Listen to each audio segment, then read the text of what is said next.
Hi everyone, welcome to Education Flair by Jyoti. जैसा कि आप सभी को पता है कि सीटेट की तैयारियां चल रही हैं। इससे पहले मैं मैथ का क्वेश्चन पेपर करवा चुकी हूं और भी आगे करवाना है, उसको करवाते रहूँगी। और जो क्वेश्चन पेपर हो चुका है उसको आप जाके देख लीजिएगा, आपके लिए यूज़फुल होगा। मैथ जूनियर वाला जो पेपर है उसको मैं करवाई हूँ इससे पहले। आज के इस सेशन में हम साइंस वाले पेपर को देखेंगे। साइंस वाला जो क्वेश्चन था वो 61 से था। चलिए देखते हैं साइंस वाला पोर्सन। ये उनके लिए यूज़फुल होगा जिन्होंने जूनियर में या पेपर 2 में ऑप्शनल सब्जेक्ट में मैथ एवं साइंस चुना है, उनके लिए ये हेल्पफुल है। चलिए देखते हैं क्वेश्चन नंबर 61। इसका मायरा किसी पैकेट को पहुंचाने के लिए 5 किलोमीटर दूरी पर अपनी सहेली के घर साइकिल चलाकर जाती है। वह जाते समय 12 किलोमीटर पर आवर की चाल से जाती है। इसमें जो बोला है वो पहुंचाने के लिए कितने किलोमीटर जाती है? 5 किलोमीटर। उसके घर, उसकी सहेली की जो और उसके घर के बीच का डिस्टेंस है वो है 5 किलोमीटर। फिर देखते हैं स्पीड क्या बता रहा है। वह जाते समय 12 किलोमीटर की चाल से जा रही है। अगर जब वो जा रही है तो वो 12 किलोमीटर पर आवर की चाल से जा रही है। और लौटते समय 8 किलोमीटर पर आवर की चाल से लौटती है। और लौटते समय क्या होता है? 8 किलोमीटर पर आवर की स्पीड से लौट रही है। उसकी समस्त यात्रा की औसत चाल, एवरेज स्पीड पूछा है। इंग्लिश वाला देख लेते हैं। Myra cycles to a friend's house 5 kilometre away to deliver a packet. एक पैकेट को डिलीवर करने के लिए जाती है। She goes at a speed of 12 kilometre per hour and returns at a speed of 8 kilometre per hour. Her average speed during the whole trip is. चलिए देखते हैं एवरेज स्पीड निकालने का जो तरीका होता है वो आपको बता देती हूँ शॉर्टकट में। इस डिस्टेंस को यूज़ भी नहीं करना पड़ेगा। इसका जो फार्मूला होता है 2xy अपान यक्स प्लस वाई। जब दो स्पीड दी हुई हो, एक स्पीड से जा रही है दूसरी स्पीड से आ रही है, तो इसके लिए डायरेक्ट लगा देंगे 2xy अपन यक्स प्लस वाई। ये है एवरेज स्पीड। ठीक है, इसका फार्मूला है डायरेक्ट। चलिए देखते हैं। 2x कितना है? पहले चाल और दूसरी चाल है ये यक्स और वाई। पहले है 12, ठीक है, इंटू 8 अपान 12 8 कितना हो जाएगा?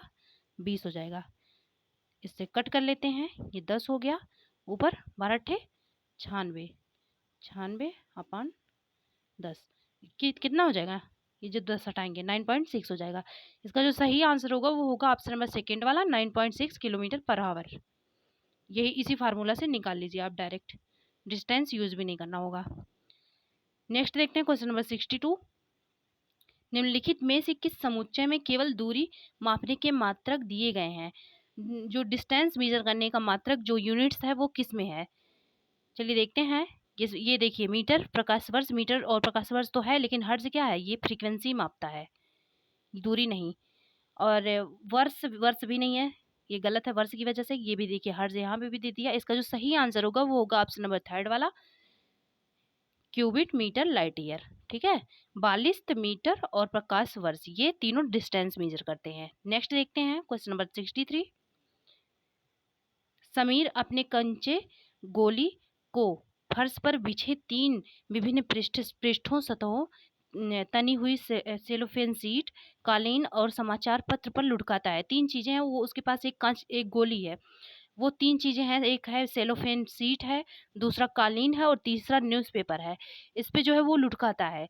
कंचे पर लगने वाले घर्षण बल बढ़ते क्रम में किस प्रकार का होगा? जो इस पे फ्रिक्शन फोर्स लगेगा वो किस प्रकार से होगा? किस पे ज़्यादा लगेगा, किस पे कम लगेगा? चलिए देखते हैं। इसका आपको पता होगा कि ये जो कालीन है ये सबसे लास्ट में आना चाहिए, क्योंकि ये क्या होता है? खुरदुरा होता है। ये जब खुरदुरा होगा, जो खुरदुरा होता है उस पे फ्रिक्शन क्या होता है? फ्रिक्शन ज़्यादा होता है। ये लास्ट में, लास्ट में देखिए कहाँ पे है? 2 में, ऑप्शन में। और आपको पता है सेलोफेन जो शीट है ऊपर से दिया है तनी हुई, ये बिल्कुल प्लेन होगा, तो इसमें सबसे कम होगा। इसके बाद न्यूज़पेपर में होगा, फिर कालीन में होगा। इसका जो सही आंसर है वो ऑप्शन नंबर थर्ड वाला है, सेलोफेन शीट, न्यूज़पेपर, कारपेट। सबसे कम इसमें, फिर इसमें सबसे कम सेलोफेन शीट में, फिर इससे ज़्यादा समाचार पत्र में, फिर कालीन में सबसे ज़्यादा बढ़ते क्रम में है। ठीक है, नेक्स्ट देखते हैं क्वेश्चन नंबर 64। कोई पिंड रैखिकता किसी एक समान वेग से गतिमान है। क्या बोल रहा है? यूनिफॉर्म वेलोसिटी है। ठीक है, एक समान वेग है। यदि समय को यक्स अक्ष पर निरूपित किया जाता है, ये देखिए ऐसे बनता है ना ग्राफ, ये यक्स एक्सिस होता है, ये वाई वाला होता है। बोल रहा है इस पे किसको निरूपित किया जा रहा है, ये समय को, टाइम को निरूपित किया जाए तो नीचे दिया गया कौन सा कथन सही होगा। ये वेग और समय के बीच में ग्राफ बता रहा है। इधर मान लीजिए वेलोसिटी है और इधर मान लीजिए टाइम है, और क्या बोल रहा है यूनिफॉर्म वेलोसिटी। आपको पता होगा जब यूनिफॉर्म वेलोसिटी है तो कैसे ग्राफ बनेगा, ये बिल्कुल यूनिफॉर्म रहेगा, ना घटेगा ना बढ़ेगा, एक ही पॉइंट पे चलता रहेगा, कंटिन्यूअस रहेगा। ठीक है, चलिए देखते हैं इसका क्या सही होगा।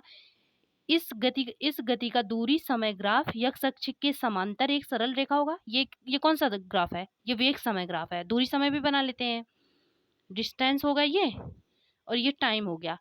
ये एक्स एक्सिस है, ये वाई एक्सिस है। ठीक है, अगर बोल रहा है यूनिफॉर्म वेलोसिटी, आपको पता होगा कि यूनिफॉर्म वेलोसिटी के लिए जितनी दूरी तय, जितने समय में जितना समय लगे उतनी ही दूरी तय हो, दोनों एक रेशियो में हो, तो कौन सा होगा, यूनिफॉर्म वेलोसिटी होती है वो, ये होगा।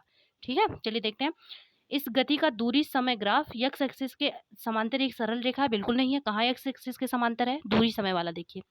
फिर है इस गति का वेग समय ग्राफ y अक्ष के समांतर एक सरल रेखा है, बिल्कुल नहीं है। देखिए y एक्सिस तो ये वाला है ना, अगर ऐसे होता खड़े में होता तब ये सही होता। ठीक है, ये x एक्सिस के समांतर है।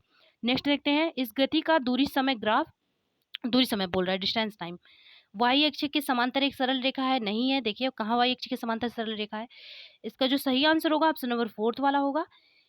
इस गति का वेग समय ग्राफ है, x एक्सिस के समांतर एक वेग समय ग्राफ, ये v वाला है, ये टाइम वाला है। बोल रहा है यूनिफॉर्म वेलोसिटी, मतलब ऐसे चलता रहेगा। ठीक है, ये वाला सही है। इस गति का वेग समय ग्राफ x एक्सिस के समांतर एक सरल रेखा, बिल्कुल ये x एक्सिस है, इसी के समांतर तो चल रहा है ये, यही वाला सही है, ऑप्शन नंबर 4 वाला सही है।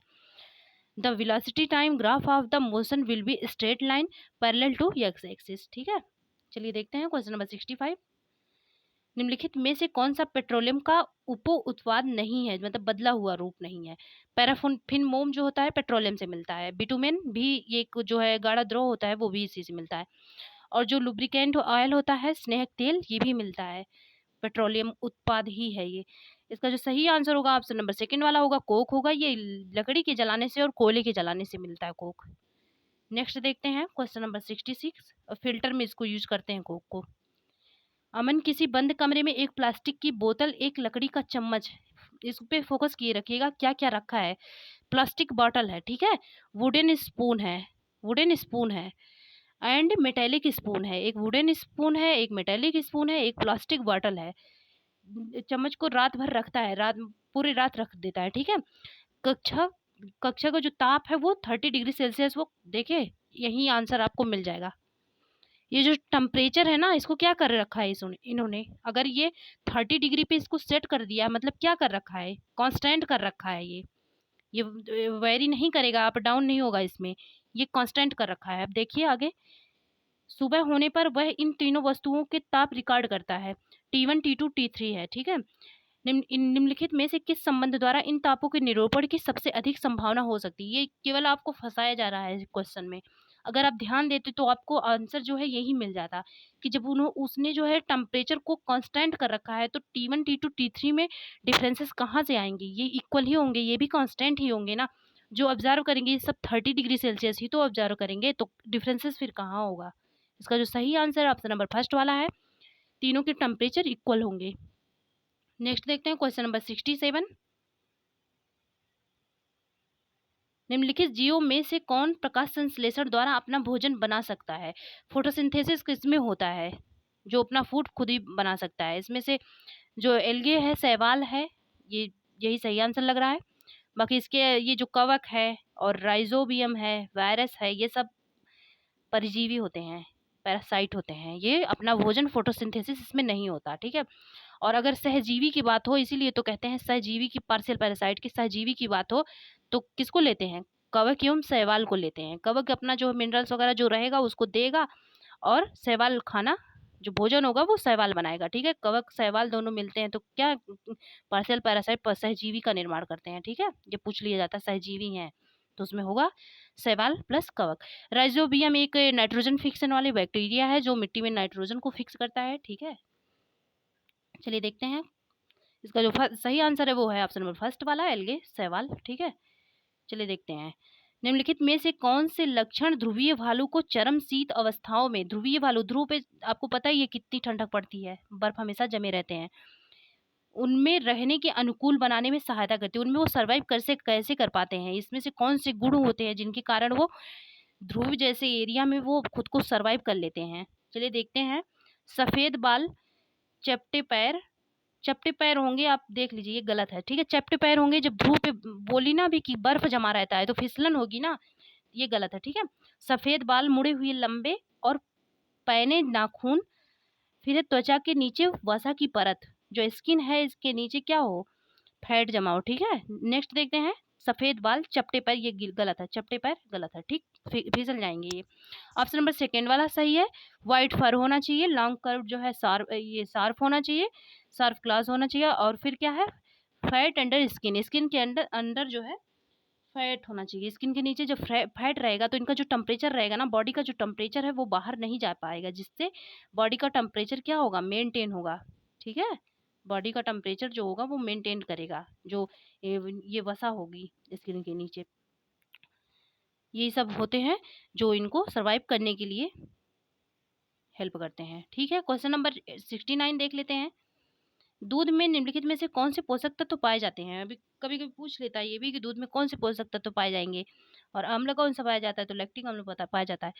इसका जो सही आंसर होगा वो होगा प्रोटीन, कैल्शियम और विटामिन डी। प्रोटीन, कैल्शियम और विटामिन डी दूध में पाया जाता है।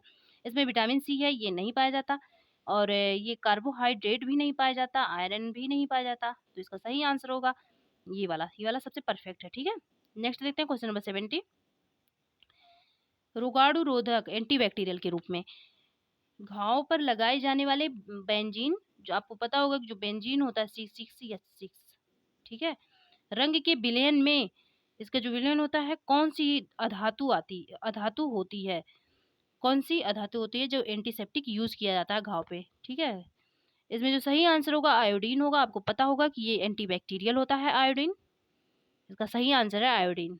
नेक्स्ट देखते हैं क्वेश्चन नंबर 71। वायु के संबंध में नीचे दिया गया कौन सा कथन सही नहीं है। वायु में भार होता है, बिल्कुल सही है। मृदा में वायु उपस्थित नहीं होती। नेक्स्ट देखते हैं। जल चक्र में वायु की महत्वपूर्ण भूमिका होती है, बिल्कुल होती है। वायु ही अगर नहीं बनेगा तो बारिश होगी कहाँ से। फिर है वायु स्थान गिरती है, बिल्कुल सही है, ठीक है। इसका जो सही आंसर होगा ऑप्शन नंबर सेकंड वाला, ये गलत है। अगर पृथ्वी मृदा में वायु नहीं होता तो ये पेड़ पौधे कुछ हो पाते, नहीं हो पाते। नेक्स्ट देखते हैं क्वेश्चन नंबर 72। स्तंभ ए में दिए गए पाचन तंत्र के अंगों और स्तंभ बी में दिए गए उनके कार्यों को नीचे दिया गया है, सही मिलान कीजिए, ठीक है। ये कॉलम ए कॉलम बी से मिलाना है जिस प्रकार से होंगे, ठीक है। चलिए देखते हैं कौन सा होगा इसमें से। पहला है यकृत। यकृत क्या होता है इसमें से देख लीजिए, सबसे बड़ी ग्रंथि, आपको पता होगा कि जो लार्जेस्ट ग्लैंड होती है वो यकृत या लीवर होता है, ठीक है। नेक्स्ट देखते हैं आमाशय का क्या काम होता है, तो यकृत वाला तो इसमें चला गया फोर्थ वाले में। आमाशय का क्या काम होता है, इसका काम होता है क्षुद्रांत में पाचक रस मुक्त करना। फिर पित्त रस कहाँ बनता है, कहाँ रहता है, संचयित होता है पित्ताशय में, ठीक है। अग्न्याशय क्या होता है, अग्न्या अग्न्याशय जो होता है, ये आमाशय वाला गलत है, ठीक है। आमाशय वाला जहाँ प्रोटीन का पाचन आरंभ होता है, यहाँ आमाशय में प्रोटीन का पाचन होगा, ठीक है। आमाशय में प्रोटीन का पाचन होता है, और पित्ताशय में पित्त रहते हैं। अग्न्याशय में क्या होता है, अग्न्याशय जो पैनक्रियाज होता है, इंसुलिन वगैरह हार्मोन ये यहीं से स्रावित होता है, ठीक है। इसका जो सही आंसर होगा ऑप्शन नंबर सेकंड वाला होगा। देखिए पहले का 4, दूसरे का फर्स्ट वाला बी का, और सी का जो होगा वो सेकंड वाला होगा, बिल्कुल सही है, और डी का थर्ड वाला, ये सेकंड वाला सही है, ठीक है। चलिए देखते हैं क्वेश्चन नंबर 73। कोशिका के विषय में कौन सा कथन सत्य है। Which of the following statement about cells is true. Cells के बारे में देखिए कौन सा स्टेटमेंट सही है। सभी कोशिकाओं की आकृति गोल होती है, बिल्कुल नहीं होती। किसी ऊतक की कोशिकाएं समान होती हैं, हो सकती हैं ये, क्योंकि एक ही ऊतक की बात की जा रही है, तो इनकी जो कोशिकाएं होती हैं वो समान होती हैं। चलिए नेक्स्ट देख लेते हैं। किसी भली भांति व्यवस्थित जीव में कोशिकाओं का आकार समान होता है, ऐसा नहीं है, छोटी बड़ी सारी कोशिकाएं पाई जाती हैं, समान नहीं हो सकता इनका साइज। सभी कोशिकाओं में केंद्रक होता है? बिल्कुल नहीं होता है। इसका एक एग्जाम्पल है, आपको बता दें, कौन सा, हाँ, प्रोकैरियोटिक, ठीक है, प्रोकैरियोटिक। इसमें आपको पता होगा कि प्रोकैरियोटिक जो कोशिका होती है उसमें क्या होता है, उसमें जो केंद्रक होता है वो नहीं पाया जाता, समझे। न्यूक्लियस जो होता है वो पाया नहीं जाता प्रोकैरियोटिक में। तो इसी इसका एक ही एग्जांपल यही हो गया, तो फिर ये भी गलत है, ठीक है। इसका जो सही आंसर होगा ऑप्शन नंबर सेकंड वाला होगा, cells of a tissue have a similar structure. चलिए देखते हैं क्वेश्चन नंबर 74। निम्नलिखित में से किनका उनकी जनन की विधा से सही मिलान किया गया है? चलिए देखते हैं। पहला क्या है, ईस्ट। ईस्ट में क्या होता है, बडिंग होगा कि फ्रेगमेंटेशन होगा, स्पोर फार्मेशन होगा कि क्या होता है? ईस्ट में जो होता है वो होता है बडिंग, ठीक है। ईस्ट में बडिंग होता है। इनके बढ़ने का तरीका है कि ये ईस्ट से ईस्ट मतलब बढ़ते कैसे हैं ये।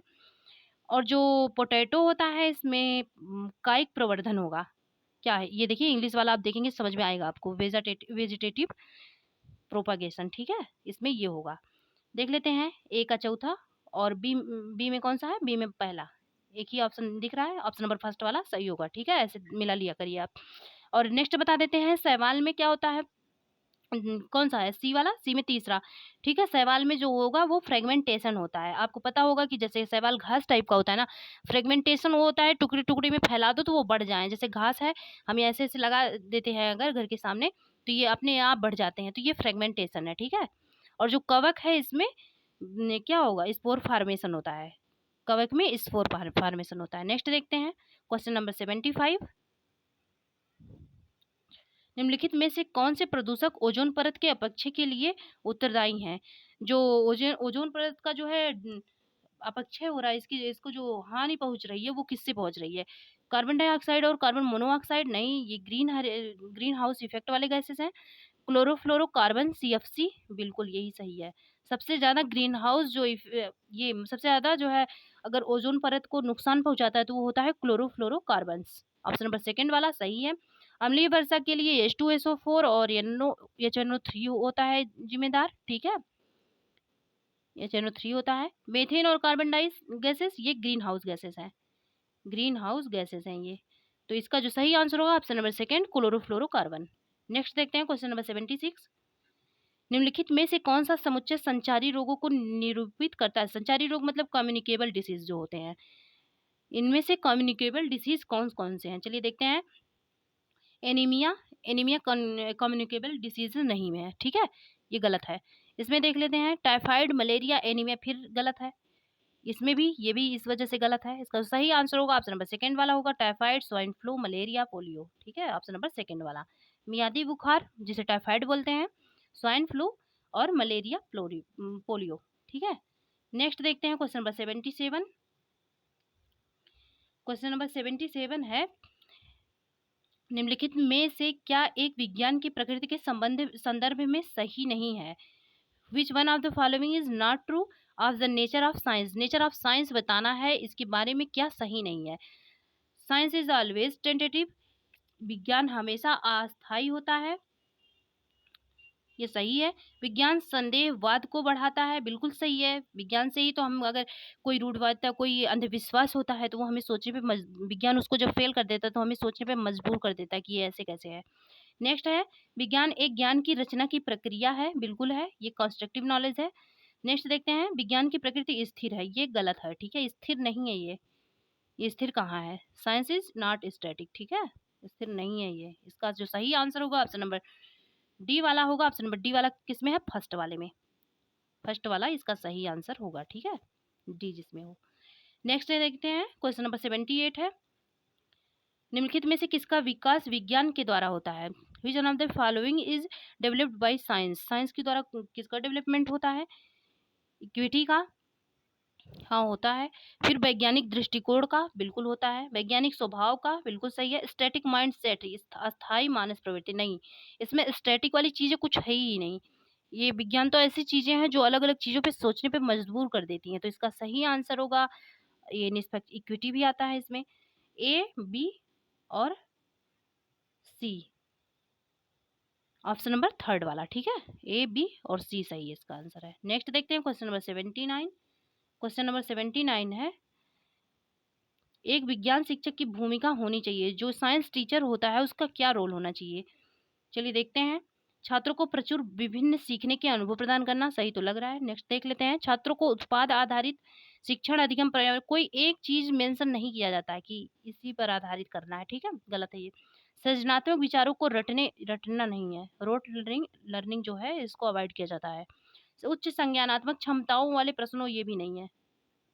उनकी एबिलिटी तो देखो, कितने छोटे बच्चे हैं, सीख पाएंगे कि नहीं सीख पाएंगे। हम ऐसे कैसे कह सकते हैं कि जो उच्च क्षमता वाले कॉग्निटिव एबिलिटीज वाले हैं होते हैं ऐसे क्वेश्चन करवाओ।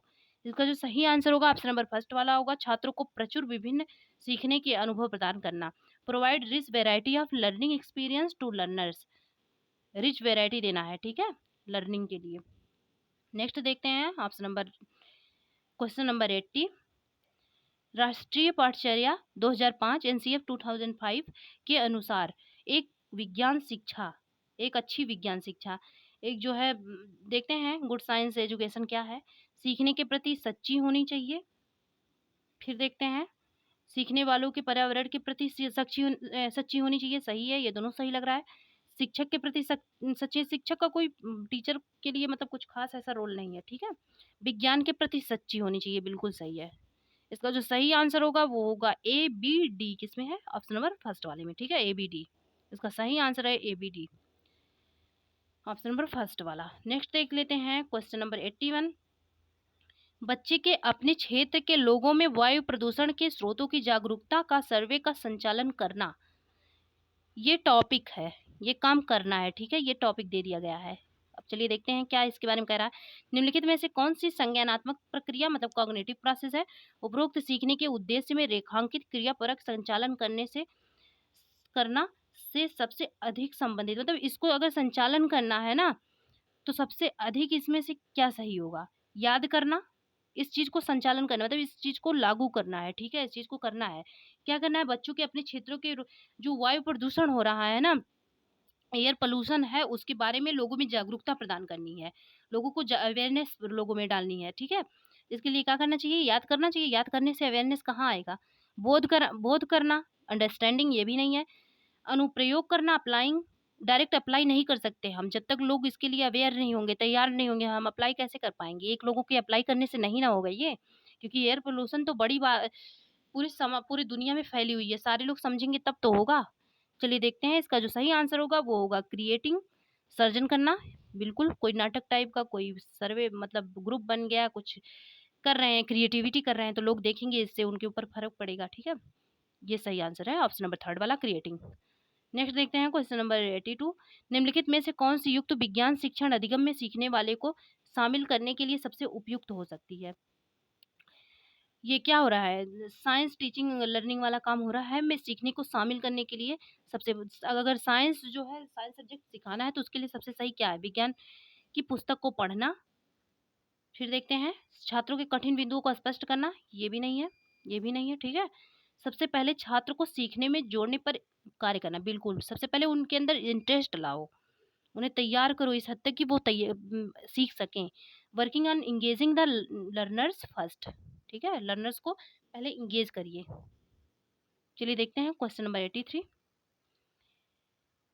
निम्नलिखित में से किस युक्ति के द्वारा प्रकाश के परावर्तन की संकल्पना का अर्थवान स्पष्टीकरण दिया जा सकता है।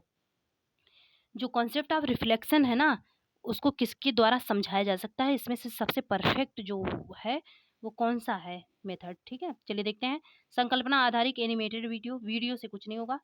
प्रकाश के परावर्तन को दिखता हुआ चार्ट, चार्ट से भी कुछ नहीं होगा। फिर है सीखने वाले के द्वारा सफेद कागज के पर्दे पर प्रकाश के परावर्तन का अवलोकन करना, उसका निष्कर्ष निकालना, बिल्कुल सही है, उसका अवलोकन करना और निष्कर्ष निकालना, ऑब्जर्व करना, ठीक है। Observing reflection of light on white paper screen by the learners and drawing conclusions, ये वाला सही है, ऑप्शन नंबर थर्ड वाला। नेक्स्ट देख लें 84, विज्ञान में क्षेत्र भ्रमण क्यों महत्वपूर्ण है। Why are field visits important in science, field visit important क्यों है साइंस में। फील्ड विजिट करने से बच्चे जब अपने आंखों से देखते हैं तो उसका माइंड पर अलग ही प्रभाव पड़ता है, उससे जो है बहुत कुछ सीखते हैं, वो एक्सपीरियंस से सीखना बहुत अच्छी चीज़ होती है। लर्नर्स के लिए। ठीक है, देखते हैं इसका कौन सा सही होगा। ये अपने हाथ से कार्य करने के अनुभव को, बिल्कुल एक्सपीरियंस सब जहाँ आ गया वो वहाँ पे फील्ड विजिट ही होगा। ऑप्शन नंबर फर्स्ट वाला सही है। नेक्स्ट देखते हैं क्वेश्चन नंबर 85। निम्नलिखित में से कौन सा साधन बाल केंद्रित आकलन के लिए है? बाल केंद्रित मतलब चाइल्ड सेंटर्ड है। ठीक है, बाल केंद्रित मतलब चाइल्ड सेंटर्ड है। देखते हैं कौन सा है। पोर्टफोलियो, अवधारणा मानचित्र, पेपर पेंसिल परीक्षण, या क्या है, जर्नल लिखना। इसमें से ये है चाइल्ड सेंटर्ड। और अवधारणा मानचित्र कॉन्सेप्ट मैपिंग भी चाइल्ड सेंटर्ड है। चाइल्ड सेंटर्ड मतलब जिसमें जो बच्चों के लिए परफेक्ट हो, जिसमें बच्चे जो है, बच्चे किस पोजीशन पे आए, जिसमें बच्चे मेन पोजीशन पे रहें, वो चाइल्ड सेंटर्ड होता है। ठीक है, और जनरल लिखना, ये भी सही है। इसका जो सही आंसर होगा वो होगा ए, बी और डी। किसमें है? ऑप्शन नंबर सेकंड वाले में, ए, बी और डी। ठीक है, नेक्स्ट देखते हैं क्वेश्चन नंबर 86। विज्ञान में सीखने जैसा आकलन का अर्थ है। विज्ञान में अगर सीखने जैसा आकलन मतलब होता है assessment as learning. As learning की बात हो रही है। ठीक है, ऑफ लर्निंग की नहीं, एज लर्निंग। चलिए देखते हैं क्या होता है। रचनात्मक आकलन, फॉर्मेटिव असेसमेंट नहीं होता, समेटिव असेसमेंट ये भी नहीं होता, और स्व स्व आकलन मतलब सेल्फ असेसमेंट, बिल्कुल सीखना स्व आकलन होता है। ठीक है, सेल्फ असेसमेंट होता है। चलिए देखते हैं क्वेश्चन नंबर 87। अमृता कोई विद्युत परिपथ व्यवस्थित करने का प्रयास कर रही है। कोई मतलब सेटअप बना रही है इलेक्ट्रिक सर्किट का। फिर देखते हैं क्या कर रही है। उसके पास पर्याप्त संख्या में संयोजक तार, जो उसमें तार यूज कर रही है ना, केवल वो पर्याप्त नहीं है। परिपथ को पूरा करने के लिए वह नीचे में से, जब उसके लिए जो केबल है वो कम पड़ गया, तो फिर इसमें से जो नीचे दिए गए हैं इनमें से क्या यूज कर सकती है केबल की जगह पे। चलिए देखते हैं। मोटा धागा, बिल्कुल नहीं, इसमें इलेक्ट्रिसिटी फ्लो ही नहीं होगी। स्टील का तार, कांच की छड़, नहीं होगी। रबड़ का पाइप, नहीं। इसका जो सही आंसर है ऑप्शन नंबर सेकंड वाला है, स्टील वायर। आपको पता होगा कि सबसे ज्यादा अगर इलेक्ट्रिसिटी किसी में जो है होती है, जनरेट हो सकती है, तो वो होता है, सबसे पहले आता है सिल्वर। ठीक है, और ये जो होता है ये भी स्टील जो होता है ये भी विद्युत का अच्छा चालक होता है।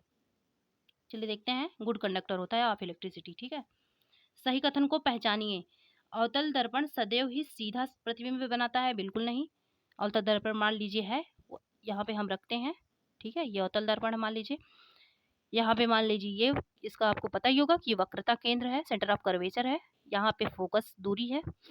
आपको पता है जब यहाँ से हम यहाँ तक रखते हैं तो इमेज कैसा बनता है? रियल और रुकिए बता रहे हैं। ठीक है, रियल बनता है और इन्वर्टेड बनता है। इन्वर्टेड का मतलब आपको पता होगा कि उल्टा बनता है, वास्तविक बनता है, उल्टा बनता है। लेकिन हम जैसे ही यहाँ से यहाँ के बीच में वस्तु को ला देते हैं ना, फिर के कैसा इमेज बनने लगता है? वर्चुअल बनने लगता है और प्लस इरेक्ट बनने लगता है। तो क्या होगा? सीधा, इसमें देखिए इन्वर्टेड सीधा, उल्टा, और इरेक्ट सीधा, दोनों बन रहा है। इसका जो सही आंसर होगा ऑप्शन नंबर कौन सा होगा? ये सीधा और उल्टा जिसमें, हाँ, ऑप्शन नंबर सेकंड वाला। अवतल दर्पण सीधा प्रतिबिंब भी बनाता है और उल्टा प्रतिबिंब भी बनाता है। आपको पता चल गया होगा सीधा कब बनता है, उल्टा कब बनता है। ठीक है, इसका सही आंसर है ऑप्शन नंबर सेकंड वाला। इससे सीधा, इरेक्ट और इन्वर्टेड दोनों प्रतिबिंब बनते हैं। ठीक है, नेक्स्ट देखते हैं। ऑप्शन नंबर सेकंड वाला सही है। Question number 89। चींटी का जो डंक होता है ना, आंस स्टिंग्स, ये जो होता है, इसमें देखते हैं निम्नलिखित में से कौन सा एसिड पाया जाता है? एस्कॉर्बिक, बिल्कुल नहीं है। इसमें जो पाया जाता है आपको पता ही होगा, फॉर्मिक एसिड पाया जाता है। ठीक है, SCOOH फॉर्मिक एसिड का फार्मूला होता है। नेक्स्ट देखते हैं। क्वेश्चन नंबर 90 है, ये कैलकुलेशन वाला है। किसी ईंधन के 3.7 ग्राम को पूर्ण दहन करने पर 1.665 गुणे 10⁸ जूल ऊर्जा प्राप्त होती है। मानक मात्रकों में इस ईंधन का कैलोरी मान या उष्मीय मान, आप पहले देख लीजिए। जो कैलोरीफिक वैल्यू होता है, इसकी जो परिभाषा होती है वो क्या होती है? उष्मीय मान कहते किसे हैं? 1 किलोग्राम, ध्यान से देखिएगा, 1 किलोग्राम ईंधन को या फ्यूल को पूरी तरह से जलाने पर, पूर्ण दहन करने पर, पूर्ण दहन से जो ऊष्मा निकलती है, जो ऊष्मा निकलती है, वो क्या होती है? वो उस वस्तु का उष्मीय, वो उसे जो है उष्मीय मान कहते हैं। ठीक है, उसे कैलोरीफिक वैल्यू बोलते हैं। अब आपको पता चल गया होगा क्या करना है इसमें, इसके डेफिनेशन से आपको पता चल गया होगा। ये कितने किलोग्राम का पूछा है, दिया है 3.7 किलोग्राम का, पूछ क्या रहा है उसमें मान। अब हमें कितने किलोग्राम का निकालना चाहिए, 1 किलोग्राम का, क्योंकि इसके डेफिनेशन में ही है 1 किलोग्राम ईंधन के दहन करने से जो ऊष्मा निकलती है वही उसका उसमें मान है। चलिए देखते हैं, इसी बेस पे सॉल्व करने की कोशिश करते हैं, ठीक है। चलिए देखते हैं कितना किलोग्राम दिया है, 3.7, 3.7 के जी, मतलब जलाने पे कितना निकल रहा है ऊष्मा, हीट कितना जनरेट हो रहा है, 1.66, दो बार सिक्स है ना, 5 इंटू 10⁸ ठीक है।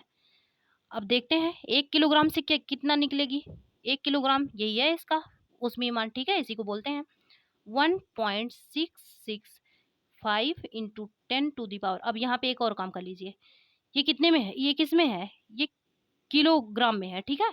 और आपको पता होगा कि एक, इसको किलो जूल में करना होगा। आपको पता होगा कि 1 kilo joule is equal to 1000 joule, ठीक है, 1000 जूल। और ये जूल में है, उस उल्टा हो जाएगा, 1000 से भाग हो जाएगा। और 1000 का मतलब आपको पता ही है कि 10⁻³ होता है, तो इसमें से 10⁻³ में अगर भाग दे देंगे तो यहाँ कितना बचेगा, यहाँ बचेगा 10⁵, ठीक है, 10⁵, तो 5 हो गया।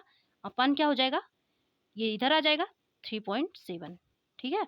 1 दशमलव इससे ये चला गया, 1.3.7 वाले से चला गया, और 2 जीरो इसमें से ले लीजिए जिससे ये खत्म हो जाए बिल्कुल दशमलव, ठीक है। तो रुकिए, दे बता रहे हैं, जगह ही नहीं बचा। इसके बाद जो है ये इसमें से तब यहाँ पे क्या बच जाएगा, यहाँ पे देखिए ये हो जाएगा 1665, 1665 हो जाएगा, और 5 दशमलव खत्म कर लीजिए, 3.7, आप सबको इतना कैलकुलेशन आता ही होगा। इस इंटू 10⁻³ कितना बचा, इंटू इंटू 10⁻³ बचा है, ठीक है।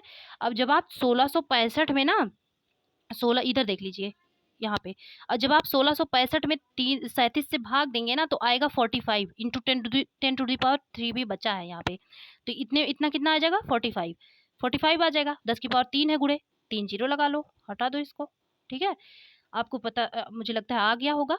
इसका जो सही आंसर है ऑप्शन नंबर फर्स्ट वाला है, 45,000। अगर आपको कंफ्यूजन हो, आप वीडियो को बैक करके देखेंगे ना, बिल्कुल क्लियर होगा आपको, ठीक है। मतलब ध्यान से पढ़िएगा, आ जाएगा। इसका जो सही आंसर है ऑप्शन नंबर फर्स्ट वाला है, 45,000, ठीक। ये हो ही गया, सारे क्वेश्चन खत्म, 90 हो गए क्वेश्चन, ठीक है। इससे पहले मैं मैथ वाला भी क्वेश्चन करवा चुकी हूँ, उसको भी आप देख लीजिएगा, डिटेल एक्सप्लेनेशन के साथ करवाई हूँ, जो आपकी एग्जाम में बहुत ही मदद करेगा, ठीक है। क्योंकि अगर प्रीवियस ईयर के जो पेपर होते हैं उनको ऐसे ही आप क्वेश्चन आंसर केवल कर लेंगे, कोई फायदा नहीं मिलेगा जब तक कि उनका जो है डिटेल एक्सप्लेनेशन नहीं करके पढ़ेंगे, ठीक है। चारों ऑप्शन को देख के नहीं पढ़ेंगे, क्योंकि क्वेश्चन जरूरी नहीं है कि सेम टू सेम बनेगा, घुमा के भी बनता है। चलिए ठीक है, अगर आपको और भी सीडीपी वगैरह इन्वायरमेंट किसी भी सब्जेक्ट की ज़रूरत हो, किसी भी कॉन्सेप्ट की कुछ भी दिक्कत हो तो देख लीजिएगा, वो भी वीडियो पड़े हुए हैं। सीटेट की तैयारी हमारे चैनल पे चल रही है, अगर आपको पसंद आए तो सब्सक्राइब कर लीजिएगा, ऐसे कंटेंट आपको मिलते रहेंगे। Thanks for watching.